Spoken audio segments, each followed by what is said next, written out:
Get away from her, Dennis said quietly. He didn't shout. He didn't pull a weapon.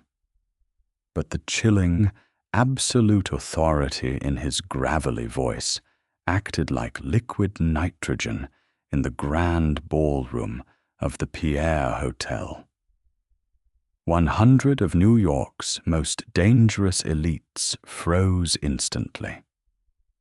Victor's fingers dug painfully into Bridget's thick, soft arm, but at the sound of the Barlow boss's voice, the color drained from his face.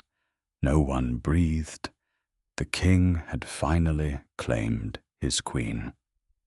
Chandeliers dripped with thousands of Austrian crystals, casting a shattered, glittering light over the charity gala hosted within the legendary walls of the Pierre Hotel.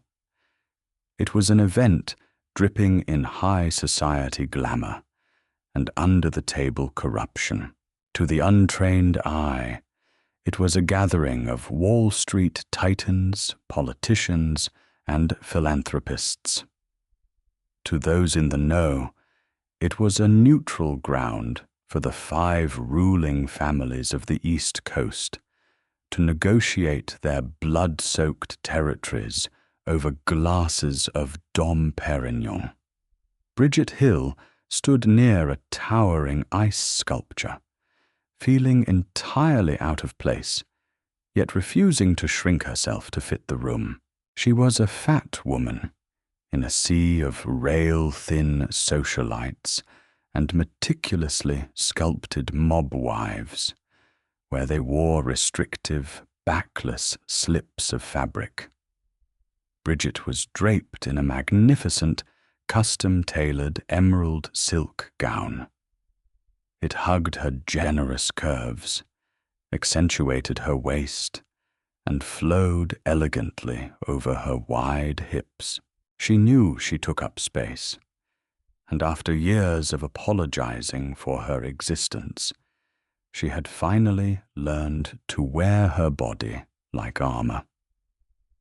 Her dark hair was pinned up in loose, elegant waves, and a bold swipe of crimson lipstick completed the look. She looked like a Renaissance painting brought to vivid, breathing life, but her confident exterior masked a frantically beating heart. "You think you can just walk away from my family, B?" Victor Rossi hissed, his breath hot and reeking of scotch against her neck. Victor was the hot-headed underboss of the Rossi syndicate, a man who possessed a handsome face entirely ruined by the cruelty in his dark eyes. He had cornered her between the ice sculpture and a heavy velvet drape, his fingers clamped down on her fleshy upper arm, bruising the skin beneath the emerald silk. "Let go of me, Victor," Bridget said, keeping her voice low but remarkably steady. She refused to let him see her tremble. "The catering contract is finished. My obligations to you are done. Your obligations are done when I say they're done." Victor sneered, stepping closer, attempting to use his physical frame to intimidate her. You saw things in that kitchen you weren't supposed to see. You think I'm just going to let a fat little baker walk out of here and talk to the feds? I haven't spoken to anyone, Bridget replied, her chin tilting up in defiance. But if you don't unhand me, I will scream. And I guarantee the mayor over there will not appreciate the scandal. Victor laughed, a harsh, ugly sound. The mayor works for my uncle. Scream all you want, sweetheart. You're leaving with me tonight, and we're going to have a long talk about what you found in the flower bins." He yanked her forward, causing Bridget to stumble slightly on her velvet heels. Panic, cold and sharp, finally began to pierce through her brave facade. She looked around the opulent ballroom. The guests, senators, judges wearing bespoke Tom Ford suits, women draped in Cartier diamonds, intentionally averted their eyes. In this world, you did not intervene in Rossi family business. Then the air in the room changed. It wasn't a gradual shift. It was instantaneous, as if the atmospheric pressure had suddenly dropped. The ambient hum of 100 conversations, the clinking of crystal champagne flutes, the soft waltz playing from the orchestra. It all died. Dennis Barlow had entered the immediate vicinity.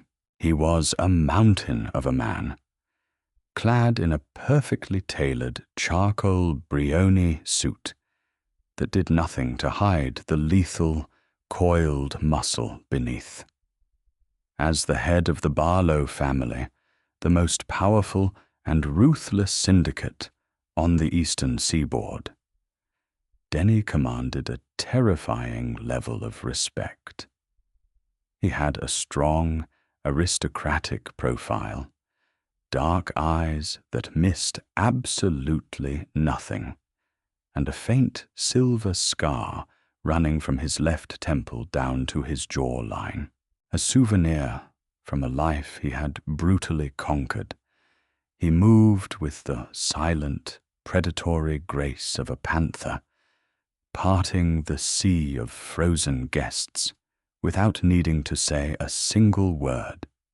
Victor was entirely focused on Bridget, oblivious to the sudden silence, until Denny was standing mere inches behind him. "Get away from her," Dennis said quietly. He didn't shout. He didn't pull a weapon. But the chilling, absolute authority in his gravelly voice acted like liquid nitrogen in the grand ballroom. 100 of New York's most dangerous elites froze instantly. Victor stiffened, his spine snapping straight. The fingers digging into Bridget's arm loosened involuntarily. He turned around slowly, the smug arrogance melting off his face to reveal stark, unadulterated terror. "Don Denny," Victor stammered, taking a clumsy step back. I was just having a conversation with the caterer. Family business." Dennis's dark eyes flicked briefly to Bridget. His gaze softened for a microsecond, taking in a bruised arm, the defiant flush on her cheeks, and the absolute majesty of her in that green dress. Then his eyes locked back onto Victor, turning as hard and unforgiving as obsidian. "She is not a caterer tonight, Victor," Dennis said, his voice dropping an octave, carrying across the dead silent room. "She is my guest, and you are putting your filthy hands on my guest." A collective gasp, so quiet it was almost a whisper, rippled through the onlookers. Denny Barlow was famously solitary. He never brought guests to these functions. He certainly never claimed them publicly. "I didn't know," Victor choked out, raising his hands in surrender. "My apologies, Dennis. It's a misunderstanding." "If you ever touch her again," Dennis said, stepping into Victor's personal space, radiating a quiet, lethal malice, "I will not waste my breath speaking to you. I will simply remove the hands that offended me. Do we understand each other?" Victor nodded frantically, his face pale. "Yes. Yes, Don Barlow." "Walk away." Victor practically scrambled backwards, disappearing into the crowd of stunned elites. Danny watched him for a moment before turning his full attention to Bridget. The terrifying mob boss melted away, leaving behind a man who looked at her with a mixture of reverence and deep concern. He slowly extended a large, calloused hand toward her. "Are you all right, Bridget?" he asked softly, using her full name. It sounded like a prayer on his lips. Bridget looked at his hand, then up into his dark eyes. Her heart, which had been beating in terror moments before, was now hammering an entirely different rhythm. She placed her soft, trembling hand into his large, firm one. "I am now," she whispered. "Then let's get out of here," Danny murmured, gently wrapping her arm through his. Without looking back, Dennis Barlow escorted the beautiful, plus-sized baker out of the grand ballroom. The 100 guests remained frozen, holding their breath until the heavy oak doors clicked shut behind them, fully aware that the political landscape of the New York underworld had just fundamentally shifted over a woman in an emerald dress. The truth of how Bridget Hill came to be on the arm of the city's most feared mafia boss started 6 months earlier in the warm, yeast-scented haven of her bakery, the Golden Crumb, nestled in a rapidly gentrifying corner of Williamsburg, Brooklyn. Bridget was a master of her craft. She had built her business from the ground up, fighting through the prejudices of an industry that often judged a chef by their waistline rather than their palate. Bridget was unapologetically fat, and she loved food. She loved the science of it, the comfort of it, the way a perfectly laminated croissant could bring genuine joy to a person's morning. Her kitchen was her sanctuary, filled with the aroma of browned butter, Madagascar vanilla, and fresh espresso. Her talent was undeniable, which was precisely how she caught the attention of the Rossi family. They owned the building her bakery was in, and when they needed a caterer for their legitimate corporate events, Victor Rossi had strong-armed her into a contract. It was supposed to be simple. Bake pastries, provide exquisite finger foods, and ask 0 questions. But Bridget had noticed the other patron who began frequenting her shop around the same time. Danny Barlow didn't look like a man who belonged in a quaint Brooklyn patisserie. He usually arrived at 6:30 a.m., just as she was unlocking the doors. He wore bespoke suits, carried a quiet, intimidating aura, and was always accompanied by 2 massive men who waited outside by a black SUV. The first time he walked in, Bridget had frozen, wiping flour off her apron over her wide hips, acutely aware of how messy she looked. But Dana hadn't sneered. He had simply walked up to the counter, looked at the dazzling array of pastries, and then looked directly at her. "Black coffee," he had said, his deep voice vibrating in her chest. "And whatever you are most proud of baking this morning." She had served him a slice of a complex dark chocolate and blood orange tart. He had sat at a small corner table, eating it slowly, watching her work through the open kitchen window. He came back the next day, and the next. They really exchanged more than a few words, but a silent, intense understanding blossomed between them. He observed the way she moved around her kitchen, capable, strong, passionate. He watched how her eyes lit up when a customer loved a new recipe. For Danny, a man surrounded by betrayal, violence, and artificiality, Bridget was the most genuine, beautiful creature he had ever encountered. Her softness, her curves, the unapologetic space she occupied it all anchored him. Bridget, in turn, found herself baking specific things just for him.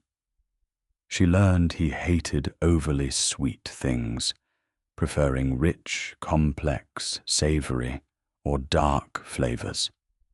She found herself looking forward to 6:30 a.m., blushing when his dark eyes lingered on her chest or the curve of her hips as she reached for a high shelf. He never looked at her with the condescending pity or fetishizing gaze she had encountered from other men. He looked at her like he was dying of thirst, and she was the only water source in the desert. But the sanctuary of her bakery had been shattered a week before the gala. Victor Rossi had increasingly used her catering vans to move untraceable cash. Bridget had suspected it, but she had kept her head down, prioritizing the safety of her staff and her livelihood. However, Victor was as careless as he was cruel. Late one Tuesday evening, while cleaning out the back of a catering van returned by Victor's men, Bridget found a false bottom in a carrying cooler. Inside wasn't just cash. It was a heavy encrypted titanium flash drive. Curiosity and a desperate need to know how much danger she was in drove her to plug it into an old offline laptop at her apartment. She was no hacker, but Victor had stupidly taped the decryption password to the back of the drive itself, a testament to his arrogance. When the files opened, Bridget felt the blood drain from her face. It wasn't just money laundering ledgers. It was a detailed list of judges, politicians, and police commissioners on the Rossi payroll, complete with offshore account routing numbers. Even worse, it contained blueprints and shipment schedules for the Barlow family's shipping ports in New Jersey. Victor was planning a massive coordinated strike against Dennis's territory, hoping to the rival family and take the throne for himself. Victor realized his mistake the next morning. He had stormed into her bakery, demanding the drive. Bridget, terrified, but thinking quickly on her feet, had played the role of the oblivious, clumsy baker. She claimed the coolers had been washed and bleached, and she had seen nothing. Victor hadn't believed her, but he couldn't prove it. Since then, he had been stalking her, threatening her, waiting for her to slip up. He had forced her to attend the gala at the Pierre, threatening to burn the golden crumb to the ground, with her staff inside if she didn't show up. It was a power play, a way to keep her under his thumb until he figured out what she knew. What Victor didn't know was that Bridget had not destroyed the drive, and she had not told the police. The police were on the Rossi payroll. She knew there was only one man in New York powerful enough to protect her. And, ironically, it was the man who drank black coffee in her shop every morning. She just hadn't known how to give it to him, without signing her own death warrant, until Danny stepped out of the shadows at the gala and claimed her as his own. The air outside the Pierre Hotel was thick with a humid, unseasonable autumn rain. The moment Danny and Bridget stepped past the gold-plated revolving doors, a fleet of black SUVs aggressively blocked the street, ignoring the angry honks of Fifth Avenue traffic. A massive man with a broken nose, Carmine, Danny's right hand, held open the heavy door of a customized armored Mercedes Maybach. Danny guided Bridget inside, sliding in right beside her. The door slammed shut with a heavy vacuum-sealed thud, instantly cutting off the noise of the city and the driving rain. The interior of the Maybach was a cavern of cream-colored leather and polished walnut. It smelled of rich upholstery and Danny's subtle cedarwood cologne. Bridget sank into the plush seat, the adrenaline that had been keeping her upright suddenly crashing. She began to shake. It started in her hands and quickly overtook her whole body. She wrapped her arms around her waist, squeezing her eyes shut, trying to control her ragged breathing. Danny moved closer, closing the distance between them. He didn't offer empty platitudes. Instead, he took off his suit jacket and draped it over her trembling shoulders. The jacket was massive on her, heavy and warm, carrying his scent.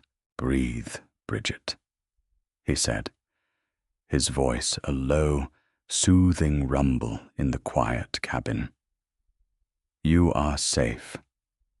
I swear on my life, Victor Rossi will never come within 100 yards of you again." She opened her eyes, looking at him. The streetlights from the city flashed through the tinted bulletproof glass, illuminating the harsh lines of his face and the soft concern in his eyes. "Why did you do that?" she whispered, her voice cracking. "You just started a war in front of the entire city." Danny leaned back slightly, his eyes tracing the line of her jaw, the soft curve of her neck, down to the swell of her cleavage pushed up by the emerald gown. A war with the Rossis was inevitable. Victor is an ambitious, rabid dog, but I will admit accelerating the timeline was not on my agenda for tonight. Then why? Danny reached out, his knuckles gently grazing the bruised skin on her arm where Victor had grabbed her. His jaw clenched tight enough to snap bone. "Because he touched what is mine," he stated simply, as if stating a universal law of physics. Bridget's breath hitched. "I'm not." I'm not yours. I'm just a baker. A ghost of a smile touched Dennis's lips. You haven't been just a baker to me since the first morning I walked into your shop, and you handed me a pastry with flour on your nose. But we can argue about semantics later. Right now, we need to get you out of the city. He pressed a button on the intercom. Carmine, the Catskills safe house. Do not take the main highways. Yes, boss. The driver's voice crackled back. The Maybach surged forward, slicing through the rainy New York night. As they drove in silence, the bright lights of Manhattan slowly gave way to the darker, winding roads of upstate New York. The tension in the car was palpable, heavy with unspoken questions, and a crackling, undeniable chemistry.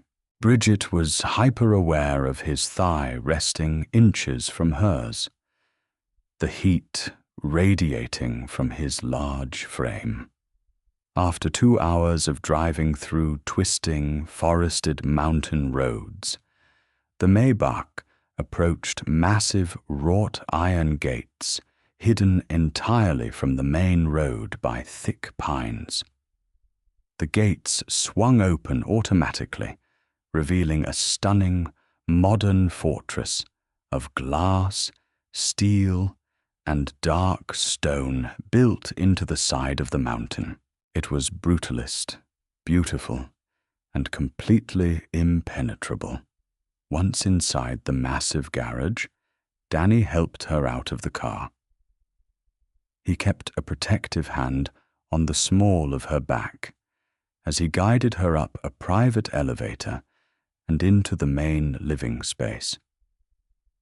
The room was expansive, featuring floor-to-ceiling windows overlooking a dark valley, and a massive stone fireplace that was already roaring with a warm fire. Carmine will secure the perimeter, Denny said, walking over to a crystal decanter on a sidebar. He poured 2 fingers of Macallan 18 and walked back, offering the glass to her. Drink this. It will help your nerves. Bridget took the glass. Her hands had stopped shaking, replaced by a cold, calculating resolve. She took a sip of the burning liquid, letting it ground her. She looked at Denny, who was watching her with that same quiet intensity he always had in the bakery. You think I'm a victim in this? Bridget said suddenly, her voice remarkably clear. Denny paused, a slight frown creasing his brow. You are a civilian, Bridget. Victor targeted you because he is a coward who preys on vulnerabilities. You were cornered. I was cornered, she agreed, setting the heavy crystal glass down on a mahogany coffee table. But I'm not a victim, and I didn't need you to save me just because you think I'm helpless. Denny crossed his arms over his broad chest. I don't think you are helpless. I think you are the strongest woman I have ever met, but you are out of your depth in my world. Am I? Bridget challenged. She reached for her small black velvet evening clutch, resting on the sofa. She opened the clasp. Denny watched her, curious but relaxed. Bridget reached into the silk lining of the bag, her fingers finding a tiny hidden zipper she had sewn in herself. She unzipped it and pulled out a small metallic object. She held it up between her thumb and forefinger. It was the heavy encrypted titanium flash drive. Dennis stared at it, his eyes narrowing. "What is that?" "Victor has been using my catering vans to move cash," Bridget said, her voice steady. "A week ago I found this hidden in a false bottom of a cooler. Victor forgot it. I took it and I looked at it." Dennis stepped closer, his entire demeanor shifting from protective guardian to the lethal head of the Barolo Syndicate. "You decrypted a Rossi drive?" "He's an idiot.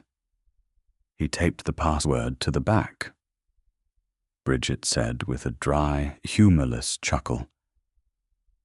"Denny, it's everything. It's his offshore accounts. It's the payroll for the corrupt judges. But more importantly," she took a deep breath, looking him dead in the eye, "it contains the blueprints to your shipping yards in Newark and a detailed plan of attack. He's planning to hit you next Thursday." For a long moment, the only sound in the cavernous room was the crackle of the fire. Denny stared at the drive, then slowly raised his eyes to meet hers.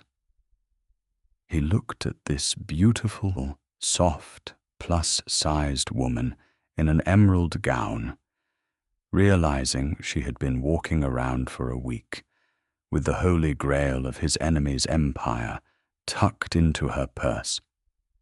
She hadn't run. She hadn't panicked. She had outsmarted Victor Rossi, a slow, terrifying, deeply genuine smile spread across Dennis's face.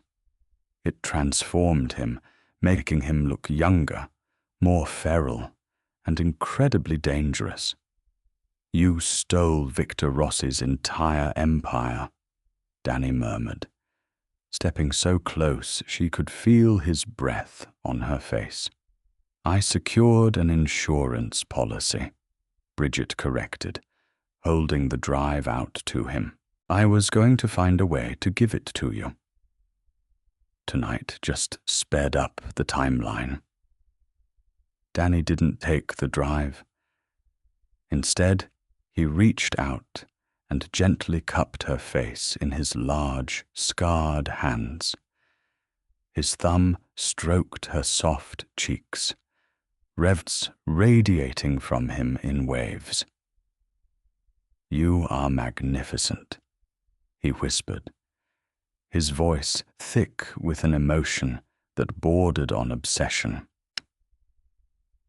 He thought you were just a soft, fat baker he could push around, and you held a knife to his throat without him even knowing it.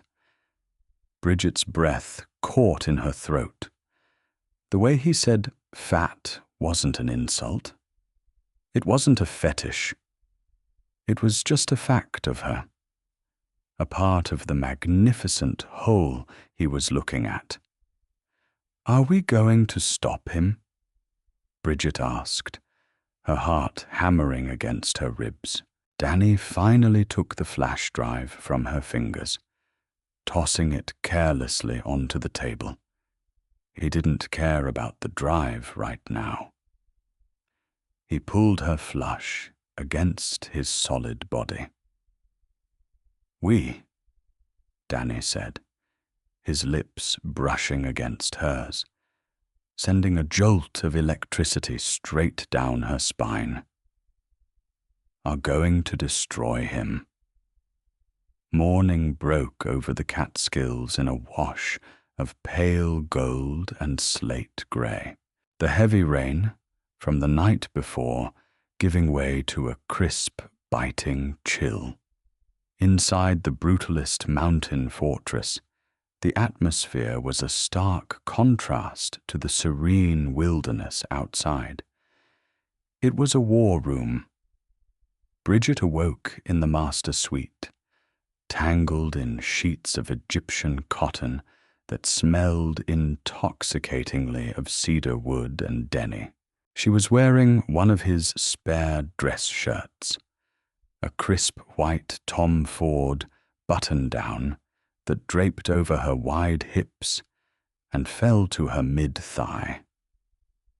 For a long moment, she stared at the sprawling canopy of the pine forest through the floor-to-ceiling windows, wrapping her mind around the reality of her situation. She had stolen from the mob. She had been claimed by a syndicate kingpin, and she was entirely, terrifically calm. She padded barefoot out of the bedroom and navigated the massive glass corridors until she found the kitchen. It was a chef's dream. Industrial wolf ranges, double convection ovens, and yards of pristine black marble countertops. Cooking was Bridget's anchor. Whenever the world spun out of control, she measured flour. She weighed butter. She created order from chaos. By the time Denny and his men emerged from the lower-level security bunker 2 hours later, the stark masculine safe house smelled of blooming yeast, caramelized butter, and dark espresso. Denny stopped in the doorway, momentarily paralyzed by the domesticity of the scene. Carmine and Dante, his 2 most trusted capos, halted right behind him. Bridget was humming softly to herself, her thick, dark hair pulled up into a messy bun. She was pulling a tray of golden, perfectly braided brioche from the oven. The white dress shirt clung to the soft, generous curves of her body, completely transforming the cold, untouchable aura of his fortress into a home. "Good morning," Bridget said, setting the heavy tray down on a cooling rack. She didn't flinch at the sight of the shoulder holsters strapped over the men's chests. "I hope you like your coffee black. I didn't have time to mix syrup." Carmine, a man who had broken kneecaps with a tire iron the week prior, looked at the fresh pastries with genuine awe. Is that prosciutto and smoked provolone baked into the bread?" "It is." Bridget smiled, tossing him a clean linen towel. "Help yourself." Denny moved across the kitchen, closing the distance between them. He didn't look at the food. His dark, intense gaze was fixed entirely on her. He reached out, his knuckles gently brushing a smudge of flour from her cheek. The intimacy of the gesture, performed right in front of his most lethal enforcers, sent a clear, unspoken message. She was the undisputed queen of this house. "You didn't sleep much," Denny murmured, his voice a low gravel that sent a shiver down her spine. "Neither did you," she countered, noticing the dark circles under his eyes and the tight set of his jaw. "Did you decrypt the rest of the drive?" Denny nodded, his expression hardening. "Dante cracked the secondary partitions an hour ago. We need to look at the logistics of his attack on the Newark ports." 10 minutes later, the kitchen island had been cleared of baking supplies and replaced with glowing tablets and holographic schematics. Bridget stood beside Denny, her hip brushing against his thigh As they looked at the digital map of the New York and New Jersey coastlines, Dante, a wiry man with a brilliant, calculating mind, was tapping frantically on a keyboard. Victor's plan is aggressive, but it's sloppy, Dante explained, pointing to a series of red markers on the map. He's planning to move 50 heavily armed men into the Newark shipping yards by bypassing the main gate. The drive shows he's bribed the night shift harbor master to turn a blind eye to 3 unmarked commercial vehicles. Carmine scowled, chewing on a piece of brioche. 3 trucks won't hold 50 men, and the artillery they need to take the port. The way station sensors will flag the suspension drop. They'll get stopped before they even hit the docks. Bridget leaned over the tablet, her brow furrowing. She looked at the registration numbers Dante had pulled from Victor's logistics file. A cold realization washed over her. "Those aren't unmarked trucks," Bridget said quietly. Danny turned to her, his full attention snapping to her words. "What do you mean, near Kara?" "Those IN numbers." She pointed a soft, flour-dusted finger at the screen. "I know them. Those are the refrigerated catering vans he forced me to lease under the Golden Crumbs LLC. They're my bakery's vans." Carmine cursed under his breath. He's using a legitimate business front. The harbor master knows the catering company. They deliver to the port offices twice a week. They won't even search them. But Carmine is right, Bridget continued, her mind racing, slipping into the logistical mindset she used to manage her supply chains. The suspension on those specific Ford Transit models is terrible. I can barely load them with 3-tiered wedding cakes and commercial ice chests without the chassis bottoming out. If he puts 50 men and guns in there, the tires will blow on the turnpike. Dennis's eyes darkened with predatory realization. He's not moving men in those vans. He's moving explosives, Bridget confirmed, looking up at him, her heart pounding. He doesn't want to take the port, Dennis. He wants to level it. He wants to destroy your shipping infrastructure entirely. If those vans are packed with C4 and driven into the main terminal, it won't matter how many men you have guarding the gates. A heavy, suffocating silence fell over the kitchen. If Bridget hadn't known the weight limits of her own bakery vans, Denny would have sent his enforcers to intercept an armed raid, only to have them walk into a massive, remote detonated bomb. Dante slowly took off his glasses, looking at Bridget with profound respect. She just saved our entire Eastern operation, boss. Denny didn't say a word. He grabbed Bridget by the hips, hoisted her effortlessly onto the cool marble countertop, and kissed her. It wasn't a gentle kiss. It was a raw, bruising collision of teeth and heat, fueled by adrenaline and a terrifying, possessive relief. Bridget gasped against his mouth, her hands instinctively wrapping around his thick neck, her fingers twisting into the dark hair at the nape of his neck. He tasted of dark roast coffee and danger.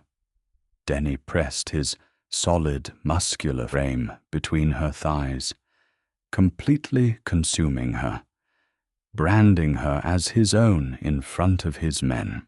When he finally pulled back, they were both breathing heavily. His forehead rested against hers, his eyes burning with a dark, fervent fire.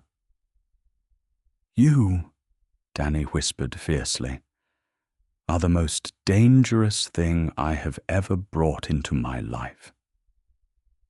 "Good." Bridget breathed back, her chest heaving. "Because we're going to need to be dangerous to stop him." The revelation of the bomb plot shifted the atmosphere in the safe house from defensive to violently offensive. For the next 12 hours, Danny and his capos turned the mountain retreat into a tactical command center. Weapons were cleaned, routes were mapped, and millions of dollars were quietly moved through offshore accounts to bribe Victor Ross's pawns out from under him. Bridget remained in the thick of it. She didn't retreat to the bedroom. She sat at the grand mahogany dining table, her laptop open alongside theirs, cross-referencing Victor's supply receipts from the flash drive with her own catering records to pinpoint exactly where the explosives were being assembled. It was nearing midnight when Dante let out a sharp, confused breath. "Boss," Dante called out, his fingers flying across his keyboard. "I'm tracing the offshore routing numbers Victor used to pay the corrupt judges. Most of them bounced through the Caymans, but one of these shell companies, it's pinging back to a local IP address." Danny walked over, his face unreadable. "Where?" "Here," Dante said, the blood draining from his face. "Not just New York. I mean here." The digital signature on the encrypted payroll account matches a secondary phone pinging off the localized cell tower on this mountain. Someone in our crew has a Rossi payroll account. The air in the room froze. Bridget looked up, her pulse spiking. There were only 20 men guarding the Catskills estate, all hand-picked by Carmine. "Isolate the ping," Danny ordered, his voice dropping to a terrifyingly quiet register. It was the same tone he had used at the gala. "It's inside the house." Dante typed frantically. "Lower level, moving toward the stairwell, moving fast." Before Dennis could draw his weapon, the heavy oak doors to the dining room burst open. It was Lorenzo, one of the younger perimeter guards who had been standing watch by the garage. But he wasn't standing at attention. He had his Glock 19 drawn, his hands shaking slightly, a wild, desperate look in his eyes. "Don't move. Nobody move." Lorenzo screamed, swinging the barrel of the gun frantically between Dante, Carmine, and Dennis. Carmine and Denny had their weapons drawn in a fraction of a second, but Lorenzo had anticipated it. He didn't aim at the men who could kill him. He lunged forward, grabbing Bridget by the collar of her silk blouse and yanking her out of her chair. Bridget cried out as Lorenzo shoved the cold, hard barrel of the Glock roughly against her temple. He wrapped a thick arm around her throat, pulling her generous frame in front of him as a human shield. "Drop them!" Lorenzo yelled, his voice cracking with panic. "Drop the guns, or I blow her brains all over the mahogany." Bridget's heart hammered against her ribs like a trapped bird. The metallic smell of the gun mixed with the scent of Lorenzo's terrified sweat. She squeezed her eyes shut for a moment, forcing herself not to panic. She was a woman who commanded boiling sugar and razor-sharp knives daily. She refused to die trembling for a coward. "Lorenzo," Dennis said. The sound of his voice was a physical weight in the room. It wasn't loud, but it was saturated with a demonic, absolute promise of violence. Dennis stood entirely still, his weapon raised, his dark eyes locked onto Lorenzo's, with the intensity of a predator viewing its dead prey.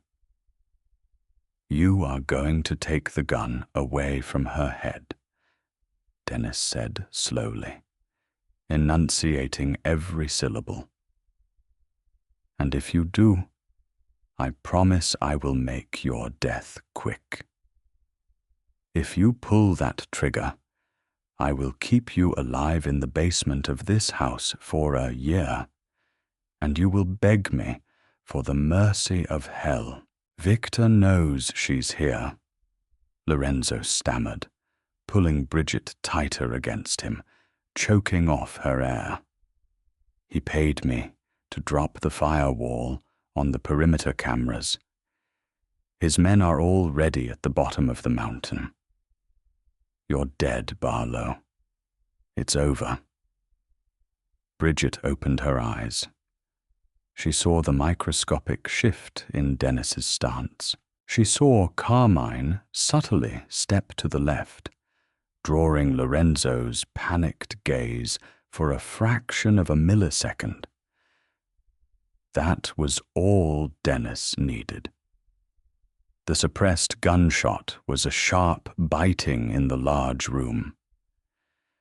Bridget felt a sudden, wet mist spray across the side of her face.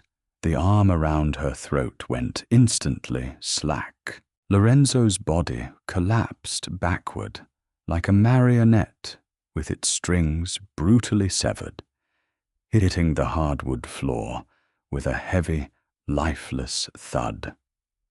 A perfect, symmetrical hole had been punched straight through the center of his forehead. Bridget stood frozen, her chest heaving, staring down at the dead man. The pristine world of her bakery felt a million light years away. This was the reality of the man she had tied herself to. Blood, betrayal, and instantaneous death. Dennis was across the room in 2 strides. He kicked the gun away from Lorenzo's lifeless hand and pulled Bridget into his chest. He buried his face in her hair, his massive hands roaming over her back, her arms checking her for injuries. "Are you hurt?" he demanded, his voice thick with a raw, desperate fear that he only ever showed for her. "Bridget, look at me. Are you hurt?" "No," she whispered, her hands trembling as she grabbed the lapels of his suit jacket. "I'm okay, Dennis. I'm okay." He let out a ragged breath, pulling out a crisp linen handkerchief and gently wiping the blood spatter from her cheek. His hands, which had just ended a man's life without a second thought, were infinitely gentle against her soft skin. He said, "Victor's men are at the bottom of the mountain," Bridget said, forcing her mind past the shock, prioritizing survival. "We need to leave." Dennis's eyes darkened, the brief flash of vulnerability vanishing, replaced by the cold, calculating kingpin. He looked down at Lorenzo's body, then back to Dante. "Victor thinks he's catching us blind," Dennis said, a ruthless smile playing on his lips. "He thinks he's ambushing this safe house while his bomb trucks roll into Newark unchecked." "What's the play, boss?" Carmine asked, racking the slide of his assault rifle. "We don't run," Denny commanded. "Dante, use Lorenzo's phone. Text Victor. Tell him Lorenzo has secured the girl and locked us in the bunker. Tell him to send his advance team up the driveway." Bridget looked at Dennis, her eyes wide. "You're inviting them in?" "I am going to slaughter them," Dennis said plainly, his gaze locking with hers. "And while Victor is busy watching his men die on my mountain, Carmine is going to take a team to Newark and intercept those catering vans. We are going to sever the head of the Rossi family tonight." Denny turned back to Bridget, cupping her face. "I need you to go into the subterranean panic room with Dante. It is reinforced steel. Nothing gets through those doors." "No," Bridget said firmly, surprising even herself. Denny frowned. "Bridget, this is not a negotiation. There is going to be a bloodbath in this house. And Victor is targeting me," Bridget countered, placing her hands flat against Dennis's chest. "If he realizes I'm not up here, he might pull his men back. He wants the flash drive, and he wants to punish me. I am the bait, Denny. Let me be the bait." Dennis stared at the defiant, beautiful, magnificent woman standing before him. She was terrified, yet she was standing in a room with a dead body offering to help him spring a trap on the most vicious mafia underboss in New York. She wasn't just a baker anymore. She was a Barlow. "You stay behind the bulletproof glass of the overlooking mezzanine," Danny finally conceded, his voice heavy with pride and anxiety. "If a single piece of glass shatters, you run for the bunker. Understand?" "Understood," Bridget nodded. Danny leaned down and kissed her one last time, a harsh, bruising promise of victory. "Let's go welcome Victor's men to the Catskills."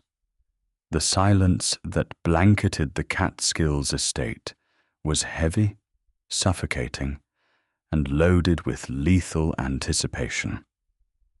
Bridget stood behind the reinforced two-in-thick bulletproof glass of the overlooking mezzanine. From this vantage point, she had a panoramic view of the grand foyer below, a sprawling expanse of imported Italian slate and minimalist steel architecture. Her heart drummed a frantic rhythm against her ribs, but her hands were entirely steady as they rested against the cool glass. She was still wearing Dennis's oversized white dress shirt, the fabric draping elegantly over her wide hips and thick thighs, a stark contrast to the tactical darkness consuming the house. Dante stood a few paces behind her in the shadows, an assault rifle resting comfortably against his shoulder, his eyes darting between the security monitors on his tablet and the floor below. Down in the foyer, the trap was set. Danny and his remaining men had melted into the architecture, invisible in the strategic blind spots of the room. The grand oak doors were unlocked. Carmine is in position at the Newark ports. Dante whispered into his earpiece, relaying the information to Denny below. Though his voice was barely a breath in the quiet mezzanine, he has eyes on the 3 catering vans. They just bypassed the way station. Exactly as Bridget predicted, Bridget held her breath. If Carmine failed, Dennis's empire would be crippled in a fiery instant. Outside, the crunch of heavy tires on the gravel driveway shattered the mountain stillness. Victor Rossi's advance team had arrived. Thinking the perimeter defenses were down and the house was secured by their mole, they didn't employ stealth. They were arrogant, storming the front steps with the clumsy confidence of men who believed the war was already won. The heavy oak doors were kicked open. 12 heavily armed Rossian forces flooded into the grand foyer, their tactical flashlights slicing through the gloom.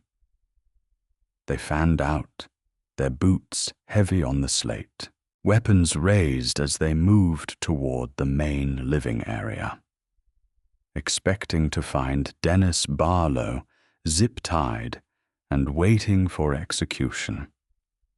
They found ghosts instead. From her elevated sanctuary, Bridget watched the maestro conduct his symphony of violence. Dennis stepped out from behind a colossal stone pillar. His customized matte black Kimber 1911 already raised. He didn't hesitate. He didn't offer a monologue. He simply fired. The ensuing chaos was a masterclass in tactical superiority. Dennis's men opened fire from 3 different elevated blind spots. The foyer erupted in a deafening cacophony of suppressed gunfire, shattering glass from decorative vases, and the heavy thuds of bodies hitting the floor. It was over in less than 40 seconds. The Rossi advanced team was completely decimated, caught in a flawless, inescapable crossfire. Bridget didn't flinch. She watched Danny move methodically through the fallen men, his large, powerful frame moving with a terrifying grace, ensuring the threat was entirely neutralized. He looked up, his dark eyes locking onto Bridget through the bulletproof glass. Even across the distance and through the haze of gun smoke, the possessive, protective heat in his gaze made her breath catch. Suddenly, Dante's tablet chirped violently. "Boss," Dante called out, leaning over the mezzanine railing. Carmine just checked in from Newark. He breached the catering vans at the port checkpoint. Down below. Danny halted, his earpiece crackling. "Status?" Bridget was right, Dante relayed, a breathless grin spreading across his face. The Hassi on those Fords were screaming. Carmine's men disabled the drivers before they reached the terminal gates. The cargo holds were packed to the ceiling, with C4 wired to remote detonators.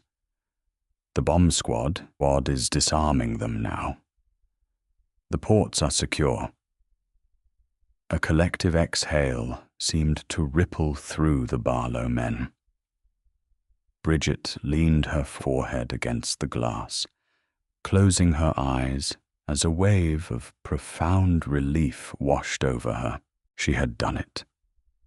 The soft, fat baker from Brooklyn had just dismantled a multi-million-dollar terrorist plot. But the night wasn't over. Dante.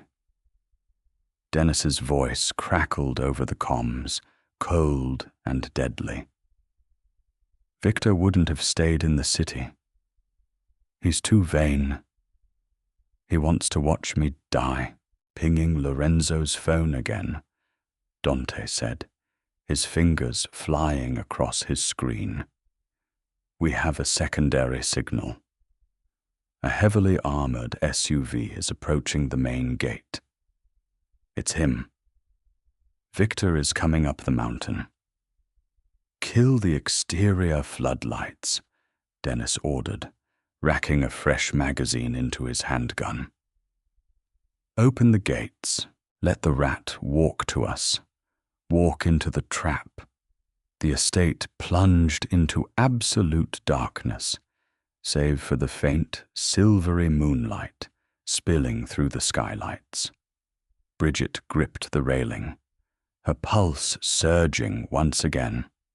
Minutes later, a black, armored Cadillac Escalade rolled slowly up the winding driveway, its headlights cutting through the heavy fog rolling off the mountain. It parked squarely in front of the open oak doors. The driver, seeing the bodies of the advanced team littering the foyer steps, threw the SUV into reverse in a blind panic. But Dennis's men were already behind them. Spike strips deployed from the shadows of the garage shredded the Escalade's reinforced tires with a series of sharp, explosive pops. Before the driver could accelerate on the rims, two of Dennis's capos blew the hinges off the driver's side door with breaching rounds, dragging the screaming driver into the gravel. The back door of the SUV was kicked open from the inside.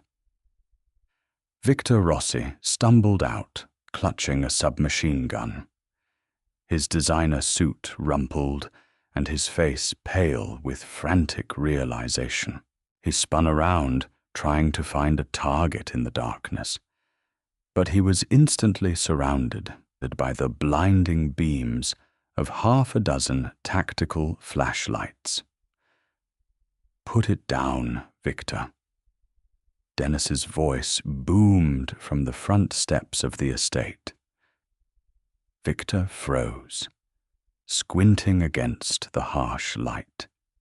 Dennis walked slowly down the stone steps, a towering monolith of lethal authority.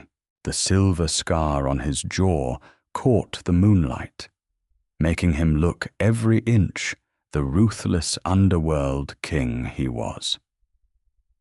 Barlow. Victor spat, his voice trembling with a mixture of rage and terror. You think you've won? My men are leveling your ports right now. Your men, Dennis corrected softly, stopping 3F2 away from the Rossi underboss, are currently chained to a chain-link fence in Newark, watching my bomb squad dismantle your pathetic attempt at a coup. Victor's jaw dropped, the submachine gun slipping slightly in his sweaty palms. Impossible. The harbor master was bypassed. Dennis interrupted. Because you made a fatal error in your logistics, Victor. You underestimated the intelligence of the woman you tried to terrorize. Dennis gestured up toward the house. Bridget stepped out from the shadows of the grand foyer, walking slowly down the front steps. She had traded the oversized dress shirt for her emerald silk gown from the night before, her thick, dark hair cascading over her shoulders. She moved with an undeniable, majestic grace, her lush curves cutting a commanding silhouette against the carnage around her. She didn't look like a terrified hostage. She looked like a queen descending from her throne. Victor stared at her, his eyes bulging in disbelief.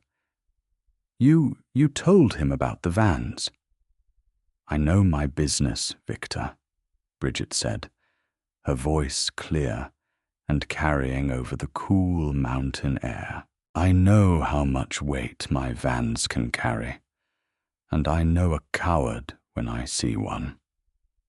"You fat," Victor snarled, raising the weapon toward her in a desperate, suicidal final play. He didn't even get his finger on the trigger. Denny moved faster than a man his size had any right to. He stepped into Victor's guard, his massive left hand clamping down over the barrel of the submachine gun, forcing it toward the sky. With his right hand, Denny drove the butt of his kimber into Victor's nose with the force of a freight train. Bone shattered with a sickening crunch. Victor screamed, dropping the weapon and falling to his knees on the gravel, clutching his ruined face as blood poured between his fingers. Denny stood over him, radiating a dark, volcanic fury. He aimed the barrel of his gun directly at the back of Victor's skull. "You threatened her business," Denny said, his voice dropping to a terrifying, guttural growl. "You put your hands on her in public. You brought a war to my doorstep. But your greatest sin, Victor, was believing for a single second that she was anything less than extraordinary." Victor sobbed, spitting blood onto the gravel. "Dennis, please. The commission, the families won't allow this. You can't kill an underboss without a sit-down. The commission will thank me for exorcising a rabid dog who plotted to bomb a civilian port," Dennis replied coldly. "Look at her, Victor." Victor, trembling violently, tilted his ruined face up to look at Bridget. Bridget stood beside Denny, looking down at the man who had tormented her for weeks. She felt no pity. She felt no fear. The years of shrinking herself, of apologizing for taking up space, of letting cruel men dictate her worth, it all evaporated in the cool mountain breeze. She was magnificent. She was powerful, and she was loved by a monster who would burn the world down to keep her warm. "Get out of my city," Bridget said quietly, the final verdict falling from her lips. Denny looked at Bridget, his chest swelling with dark pride. She wasn't just his anchor. She was his equal. "You heard the lady?" Denny said to Victor. "You are dead in New York. You will be on a private jet to South America within the hour, courtesy of my men. If you ever return, if you ever breathe a word of her name, I will not just kill you. I will erase your entire bloodline. Do you understand?" Victor nodded frantically, weeping into the dirt. Denny waved his hand. Two of his massive enforcers hauled Victor off the ground by his armpits, dragging the broken man toward one of the waiting SUVs. The siege was over. The war was won before it even officially began. Danny holstered his weapon and turned to Bridget. The cold, merciless mob boss vanished entirely, replaced by a man looking at a goddess. He reached out, his large hands settling firmly on her wide, soft hips, pulling her flush against his solid body. "You," Danny murmured, burying his face in the crook of her neck, inhaling the sweet scent of vanilla and gunpowder that clung to her skin. "You are my absolute ruin." Bridget wrapped her arms around his broad shoulders, her fingers threading into his dark hair. She felt the heavy, frantic beating of his heart against her chest. "I think I'm your salvation, Danny," she whispered back, pressing a kiss to his scarred jaw. 6 months later, the Golden Crumb was no longer just a quaint bakery in Williamsburg.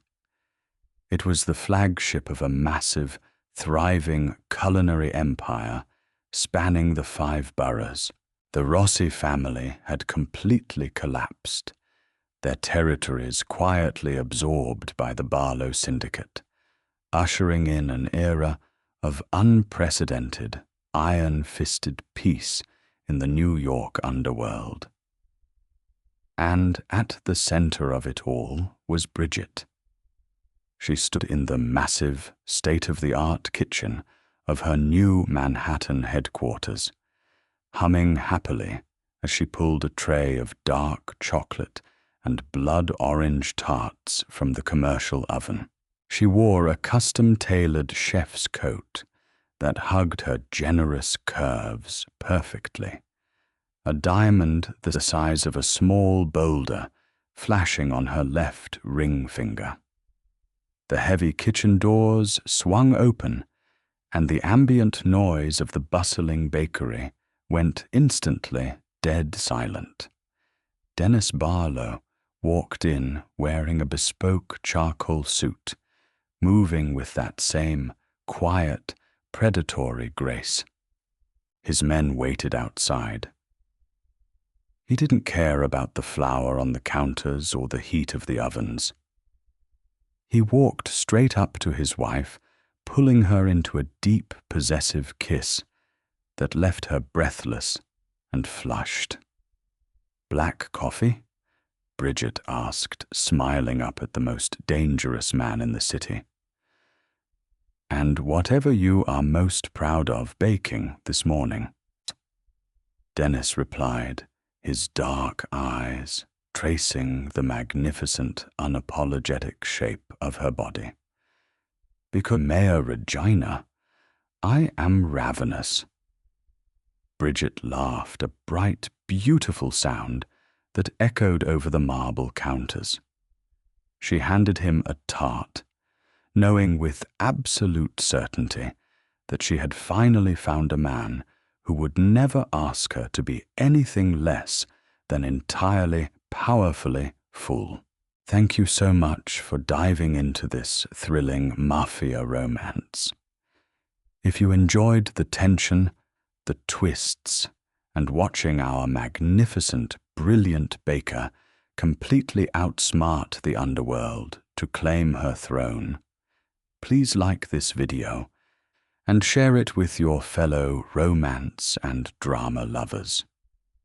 Don't forget to subscribe to the channel and ring that notification bell so you never miss out on more gripping high-stakes stories just like this one.